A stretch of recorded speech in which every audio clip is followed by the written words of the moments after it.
माहिती अत्यंत गंभीर आहे।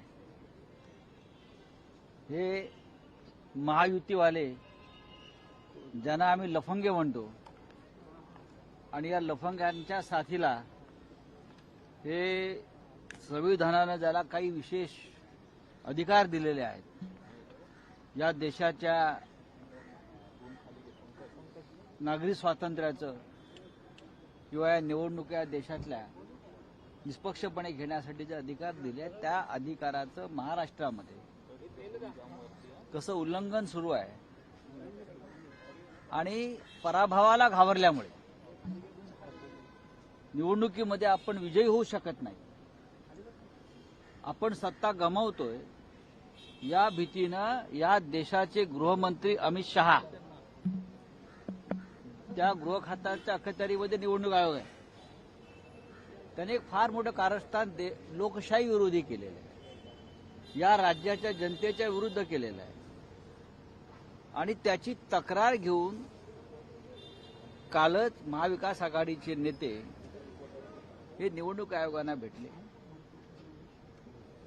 काही मतदारसंघ त्यांनी ठरवलेले आहेत, 150च्या आसपास काही मतदारसंघ आहेत माझ्या माहितीवर, अधिक माहिती नाना आणि तुम्हाला जयंतराव देतील। त्यासाठी विशेष ॲपची निर्मिती करून आमचे मतदार जे आहेत झालेले अधिकृत, ती प्रत्येक मतदारसंघामध्ये किमान 10,000 मतं काढायची, डिलीट करायची, 10,000 मतं काढायची आणि तेवढीच किंवा त्यापेक्षा जास्त बोगस मतं जी इकडले मतदार नाहीत ती टाकायची आणि निवडणुकीमध्ये मतदार यादीमध्ये गोंधळ निर्माण करायचा, अशा प्रकारचं एक षडयंत्र उघड झालेलं आहे। प्रत्येक जिल्ह्यामध्ये, प्रत्येक विधानसभा मतदारसंघामध्ये भारतीय जनता पक्षाच्या टीम अधिकृतपणे या कामाला लागलेल्या आहेत आणि त्या सगळ्याचे सूत्रधार चंद्रशेखर बावनकुळे आहेत असं मला दिसतंय। हा तांत्रिक मुद्दा जरी असला तरी महाराष्ट्राच्या भविष्याचा मुद्दा आहे। मी इतकंच सांगेन, हे षडयंत्र आम्ही उधळूच, लोकांमध्ये जागृती निर्माण करू आणि वेळ पडली तर महाराष्ट्रातल्या मतदारांचा एक विराट मोर्चा सुद्धा आम्हाला निवडणूक आयोगावर काढावा लागेल। नानाजी, आपण आता जास्त सांगू शकाल? ज्याप्रमाणे संजय राऊत साहेबांनी सांगितलं की महाराष्ट्रातलं महायुतीचं सरकार हरण्याच्या भीतीमुळे ओरिजिनल मतदातांची नावं कापून छत्तीसगड असतील, मध्य प्रदेश असेल, बाहेरच्या राज्यातल्या लोकांचा आधार कार्ड जोडून 10,000 हजार लोक त्या ठिकाणी त्यांची नावं नोंदवली जातात। ओरिजिनल मतदान त्या ठिकाणी हटवलं जाते आहे आणि त्यामध्ये राज्यातले काही अधिकारी यांच्या या पापामध्ये सामील झालेले आहेत। कालच आम्ही निवडणूक आयोगाला ही सगळी माहिती दिली। जे चोकलिंगमजी या ठिकाणी आहेत ते या निवडणूक आयोगाचे सीओ म्हणून काम करतात आहेत, त्यांना आम्ही काल माहिती दिली। आज आता आम्ही मेल पण करतोय मुख्य निवडणूक आयोगाला आणि ही सगळी व्यवस्था तातडीनं दुरुस्त करावी आणि आमचं तर अजून असं म्हणणं आहे की आज त्यांचं एक क्लोजर होत आहे, तातडीनं ही यादी जाहीर करावी आणि 3 दिवस अजून पुन्हा त्याच्यामध्ये वेळ द्यावी की त्यामध्ये बोगस मतदान आलं आहे काय, पारदर्शक निवडणुका व्हाव्यात असं केंद्रीय निवडणूक आयोगाने निवडणुका जाहीर करत असताना सांगितलं, पण पारदर्शकता कुठेही दिसत नाही। म्हणजे झारखंडच्या डीजीची बदली होऊ शकते निवडणूक आयोगाच्या माध्यमातून, पण महाराष्ट्रातली डीजी बदलवायची झाली तर त्यांना अधिकार नाही। तर निवडणूक आयोग हे नरेंद्र मोदीच्या पायाशी बसलेले आहेत का, हाही प्रश्न या ठिकाणी निर्माण झालेला आहे। निवडणूक आयोगच पारदर्शक नसेल तर महाराष्ट्रातल्या लोकशाहीचा गळा घोटण्याचं पाप निवडणूक आयोगाकडून होत असेल, हे कदापि महाराष्ट्रातली जनता सहन करणार नाही।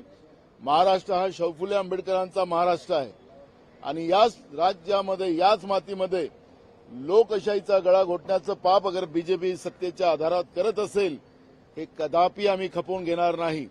आणि म्हणून आज तुमच्या माध्यमातून आम्ही तर मेल करतोच, तुमच्या माध्यमातून निवडणूक आयोगाला आम्ही सूचित करतो आहे की तातडीनं हे जे पाप चाललेलं आहे, लोकशाहीचा गळा घोटण्याचं काम सुरू झालेलं आहे, हे थांबवलं पाहिजे. मी उदाहरणार्थ तुम्हाला सांगतो की शिर्डी मतदारसंघ जो आहे, या मतदारसंघामध्ये लोणी गावात 2,844 मतं लोकसभा आणि विधानसभा लोकसभेच्या निवडणुकीच्या नंतर नोंदवले गेलेले आहेत. 2,844 मतं एका गावात नोंदवले गेलेले आहेत. याचा अर्थ की कसं या पद्धतीचं हे पाप चाललेलं आहे आणि शिर्डीमध्ये मतदान वाढवण्याचं आणि काँग्रेसची मतं, काँग्रेस विचाराची मतं, म्हणजे आता तर मला असं वाटतं की मुसलमानांची मतं, बौद्धांची मतं, दलितांची मतं, या सगळ्या मतालाच आता त्या ठिकाणून हटवायचंय. अशा पद्धतीचं पाप समजा भाजप करत असेल, अहो हे कोणाच्या डोक्यावर लिहिलं नाही आहे की कोण कोणाला मतदान करणार, पण या पद्धतीचं एका धर्म, एका जातीच्या लोकांची मतं कमी करण्याचं पाप हे लोक करत असतील तर हे लोकशाहीचा गळा घोटत आहेत, हे याच्यातून सिद्ध होते. मी आवाहन करतो महाराष्ट्राच्या सगळ्या जनतेला, मतदाता बंधू भगिनींना, की आपण सतर्क झालं पाहिजे. आज यांचे मतं कापले जातात, उद्या तुमचे कापले जातील आणि जे हुकुमशाही, जी तानाशाही नरेंद्र मोदीजींनी, भाजपनी या देशामध्ये आणलेली आहे, ती पुन्हा या पद्धतीच्या पापामुळे सुरू राहणार आहे. आणि म्हणून सगळ्या मतदातांनी आता जागरूक झालं पाहिजे आणि आपली मतदान बरोबर आहेत की नाही हे तपासलं पाहिजे. हे आव्हान मी सुद्धा आपल्या माध्यमाच्या माध्यमातून या ठिकाणी करतो आहे.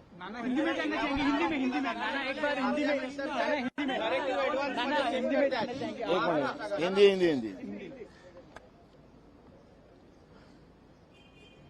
हम कल चुनाव आयोग के जो यहाँ पे सीओ रहते हैं चोकलिंगम जी, कल उनके सामने हम गए थे महाविकास आघाड़ी करके. जिस तरह से वोटर लिस्ट में ही पाप करने का काम जो महाराष्ट्र में शुरू है उसके बारे में उनको अवगत कराया. पर हमारे पास अभी रिपोर्ट जो आई, हम अभी मुख्य चुनाव आयोग जो है उनको हम लोग अभी यहां से तीनों महाविकास आघाड़ी के सभी नेताओं के साइन करके हम लोग भेजने वाले हैं. लेकिन महाराष्ट्र में जो लोकशाही के गला घोटने का काम चुनाव आयोग और महाराष्ट्र के कुछ अधिकारी उसमें इन्वॉल्व हो चुके हैं. बीजेपी के इशारे पे बाहर के राज्यों के लोगों के नाम इन्वॉल्व करते, वहां का उनके आधार कार्ड लाए गए और जो ओरिजिनल वोटर्स है उनके नाम हटाए जाने का काम शुरू हो चुका है. कम से कम हर मतदार संघ में 10 से 15,000 वोट इस तरह से कम करने का काम किया जा रहा है. मैं चुनाव आयोग को आह्वान करता हूं, ये शाहू फुले आंबेडकर का महाराष्ट्र है. ये महाराष्ट्र में जिस तरह से लोकतांत्रिक व्यवस्था का गला घोटने का काम शुरू है, ये कदापि महाराष्ट्र की जनता सहन नहीं करेगी.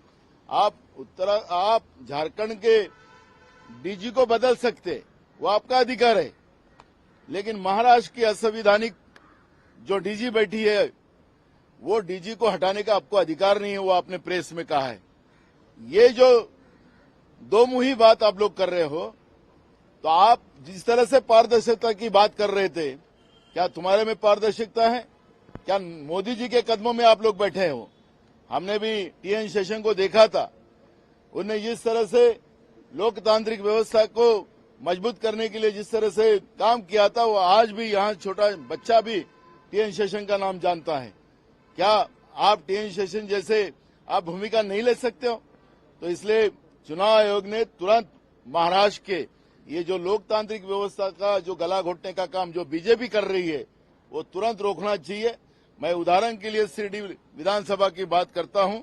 एक गांव में लोकसभा के चुनाव के बाद लोनी करके गांव है, 2,844 वोट वो एक दिन में वहां पे बढ़ाए गए. कहां से लोग आए?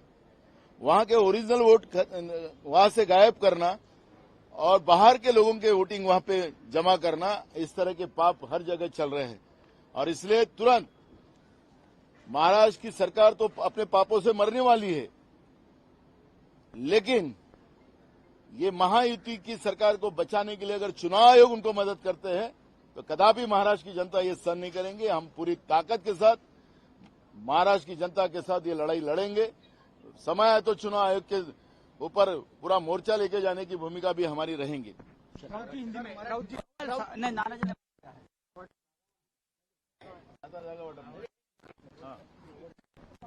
अतिशय महाराष्ट्राला धक्का देणारा विषय आहे। यांनी खास करून बीजेपीने आपला सर्व्हे करायला सांगितला। सर्व्हेमध्ये जे वोटर्स आपले नाहीत ते मार्क करायला सांगितले। मार्क केल्यानंतर 10,000ची जर संख्या असेल तर त्यांनी एक स्पेशल ऍप्लिकेशन काढलं। डेस्कटॉप आणि त्या ऍप्लिकेशनचा वापर करून काही अधिकाऱ्यांना केंद्रीय पातळीवर हाताशी धरून ती नावं पुढे पाठवली तर ती नवी नावं कंप्लीट डिलीट झाली आणि त्यांनी मग बाहेरनं नावं आणून ती 10,000 नावं रिप्लेस केली। आता त्याच्यामध्ये मतदारसंघ आम्ही जे पकडले आहेत ते शिर्डी, काही मतदारसंघ अजून 288 आमची चालणी चालू आहे। शिर्डी, चंद्रपूर, आर्वी, कामती, कोथरूड, गोंदिया, अकोला ईस्ट, चिखली, नागपूर, कणकवली, खामगाव, चिमूर, धामणगाव रेल्वे याच्यामध्ये त्यांनी निश्चितपणे 100% घोटाळा केला आहे। आता हे जे ऍप्लिकेशन आहे ह्याचा ऍक्सेस भाजपच्या काही कार्यकर्त्यांकडे आणि निवडणूक यंत्रणेतल्या काही अधिकाऱ्यांकडे आहे। त्याच्यामुळे त्याचं थेट डायरेक्ट रिलेशन आहे। इथनं त्यांनी लिस्ट टाकली किती डिलिशनमध्येच जाणार। आता प्रश्न हा उभा राहतो की डॉक्टर बाबासाहेब आंबेडकरांनी जेव्हा संविधान लिहिलं, ज्या काही महत्वाच्या स्वायत्त संस्था निर्माण केल्या की त्यांच्यावरती सरकारचं कुठलेही हस्तक्षेप असू नये, त्यामध्ये होतं एक निवडणूक आयोग जे लोकशाहीला टिकवेल, लोकशाहीचा धर्म बिघडवू देणार नाहीत, हे बाबासाहेबांचं म्हणणं होतं। TN सेशननी दाखवून दिली लोकशाहीची ताकद, म्हणजे लोकशाहीमध्ये निवडणूक आयोगाची ताकद। पण आत्ताच जे निवडणूक आयोग आहे हे कम्प्लिटली गव्हर्नमेंटची कठपुतली बनलेलं आहे, कम्प्लिटली। कारण का ते राजीव कुमार जे वरती बसलेत तेच मुळात अपॉइंटेड बाय सत्ताधारी पक्ष आहेत आणि त्यांचे सत्ताधारी पक्षाचे संबंध कसे आहेत हे अख्ख्या भारताला माहिती आहेत। त्यामुळे ह्या खेळामध्ये भाजप आणि निवडणूक आयोग दोघंही सामील आहेत। त्याच्यामुळे हा धक्कादायक प्रकार हा महाराष्ट्रामधली लोकशाही संपवणारा आहे। लोकशाही जिवंत ठेवायची असेल, डॉक्टर बाबासाहेब आंबेडकरांचं संविधान जिवंत ठेवायचे असेल तर मतदारांनी जागरूक होऊन आपली आपली मतदान तपासा की आपण मतदार यादीत आहोत की नाही आहोत।